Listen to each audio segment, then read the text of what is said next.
everyone, and welcome to episode 11 of Meet the Author of We Choose Joy. I am here with Pam today. She is another beautiful author of this amazing anthology. I'm so excited for you guys to get to know her because just like every author, we all have our unique gifts. And Pam's gift is the power of sharing her prayers. And I just wanted to throw that out because we just shared about that before we got on. And it just makes her so beautiful. So let's get started. Pam, who are you and what do you do? Introduce yourself. Thank you and welcome. Hi, my name is Pam Vogt Duffin. I'm the office manager and in information technology services at Gannon University. I've worked at Gannon for 27 years, Wow. so I'm pretty sure I'm there for life. I do everything an office manager does, and then plus do a lot of the budget work, maintaining the budgets, processing all the purchase requisitions and everything like that. One of my favorite things that I am allowed to do now is write a prayer before every department meeting. So I've been enjoying doing that too. I love that.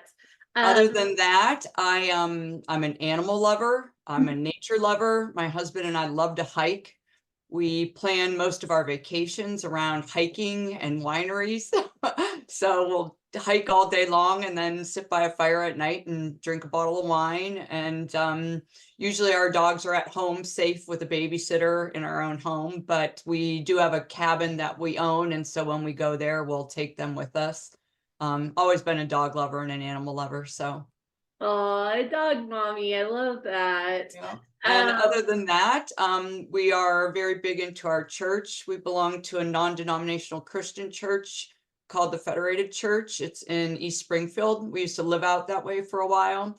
And I've gone on a couple mission trips, but for the first time ever, my husband and I are going together to Honduras on a mission trip. And it was his idea. So I think that's just awesome. Aw, that's amazing. You'll have to share with us about your mission trip if you don't mind, because I would love to have you back on for that. Can you tell us a little bit about what made you decide to be a part of this anthology? Well, I thought it was a great idea, and I've always wanted to share my story about overcoming my eating disorders. And I actually believe that any of us who have endured any kind of hardship and come out on the other side should help others going through the same thing. And so that is the main reason that I wanted to do this. I love that. You'll see a central theme in all of these interviews of loving, giving hearts for others. I think that that's kind of like where everybody's heart is through in this book, all of the authors. So do you care to share a part of what you wrote about your chapter? Sure.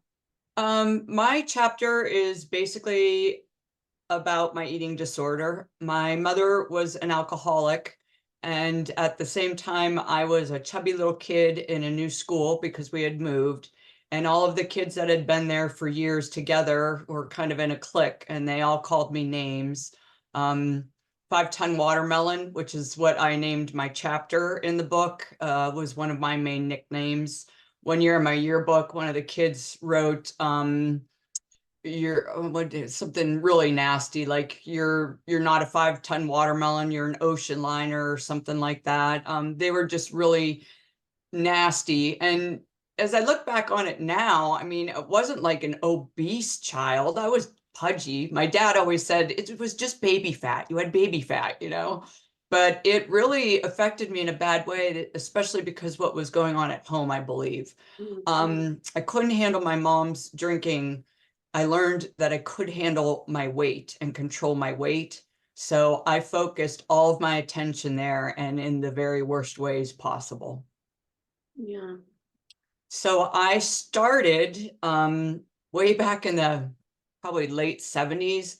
There were these they look like caramels, these little candies. They were called AIDS, and they were a diet supplement. So you would eat what looked like a caramel and then drink a hot beverage, and it would expand in your stomach and make you not hungry. So that's what started me on the road of all the different crazy diet things. And then when I was in high school, somebody introduced me to speed, which was basically a pharmaceutical weight loss pill.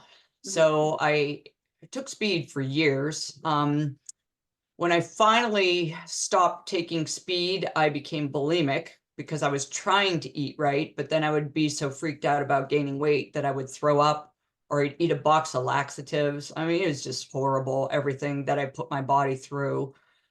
Finally, I couldn't take it anymore, and I went to see a doctor, and I ended up putting myself in the COPE unit of Western Psych in Pittsburgh, which was the Center for Overcoming Problem Eating. And I'll never forget, because I was probably about 24, and there was a woman there that was probably in her 50s, and there was a young girl there, and both of them were like forced to go in there by family members, and they were hating it. And I just remember thinking that I wish so much somebody had known about me when I was that young girl's age and put me somewhere so that I didn't go through all those decades that I did with the eating disorder. Yeah. You became your own advocate.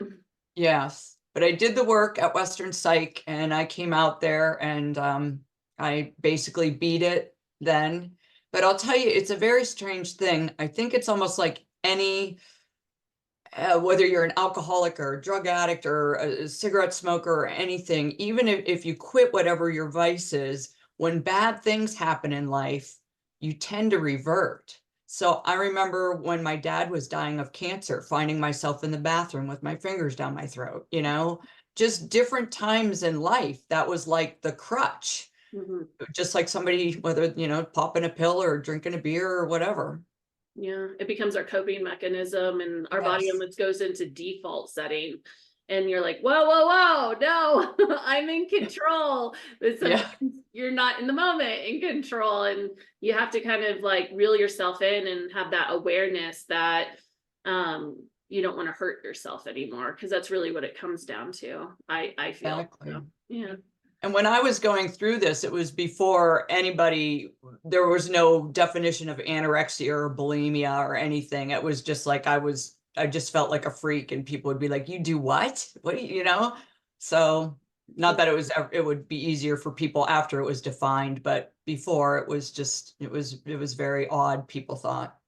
Yeah, I remember in the 80s, there was such like a stigma to those attachments of those words or like the behaviors, or and then in the 90s, it kind of had more names and all the things. And then, now it's as common, or not common, but as aware as really anything. I think, now we have a lot of awareness, and people can seek help in faster ways if need be. So, well, thank you for sharing about your chapter.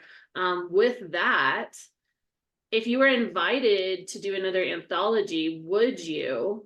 And it's a two-part question. Okay. Would you ever write your own book?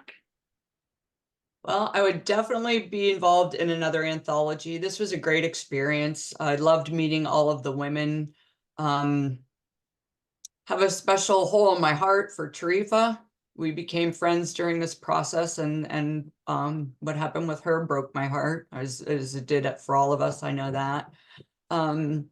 I would definitely love to do more than just an anthology also. I actually have a big, huge Xerox paper box filled with writings, because I've been writing since I was in about 5th grade. I basically wrote a lot of poetry back in the day. Then as I got older, went to more prose. And now I write a lot of prayers. And I actually also, I must like the peas. I'm Pam, and I'm poetry prayers. I also have a play that I Oh, wrote look at you. years ago that I would love to have something done with someday. Ooh, I can't wait to see what the future holds for you on that. That would be Especially a book on prayers, or with prayers in it. That I'm just speaking that. Just, I agree. I think that's going to happen real soon. Yes, but I'm looking Life forward is to so it. difficult. We can't pray enough. Yep. I totally agree. And to have a book that you can just open up to, sometimes those kind of books I like to open up to and just like, ask God, like, what page do I need to open up to?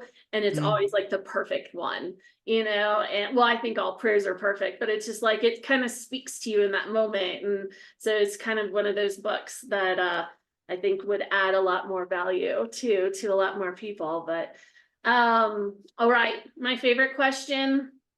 Is there anything else you'd like to share from your heart? Well, I think life is really difficult. It always has been in every generation, but I think right now, in the States and everywhere, it's really hard for everybody. It's stressful and there's so much going on. And I'm sorry, but I'm sick of the gun violence. It's just really distressing what's going on in our country and elsewhere with that kind of thing.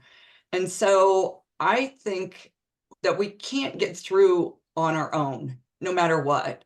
And there's so many places where you can get help and you can get counseling nowadays. And I just hope and pray that people turn to professionals and not to alcohol or drugs or eating disorders or any other type of disorder, which really is only going to add to your problems. It's not going to solve anything. You'll just get more mired down. And I think it's just hard to face whatever the problem is at first. But honestly, trust me, once you do, I look back at all the years I wasted being miserable and hating myself. And I just thank God that I came out on the other side. So I'm here to do whatever I can to help other people either going through this or something like it. Like I said, my mom was an alcoholic. I've known people that have drug problems. I had an eating disorder. Everybody's got something, and really it's all just some, my mom used to say, there's a place in the heart that will never be happy. And I think that a lot of people have a wounded heart. But there is a way to move beyond whatever that wound is and to be happy. And I think a lot of people just don't know how to take that first step. And if there's ever anything I can do to help someone down that path, then that's what I'd like to do. Yeah, I agree. And one thing you said, I'm glad you came out on the other side too. Thank you. All right. Well, thank you everyone for listening to episode number 11. And till next time, thank you for listening. Thanks. God bless you all.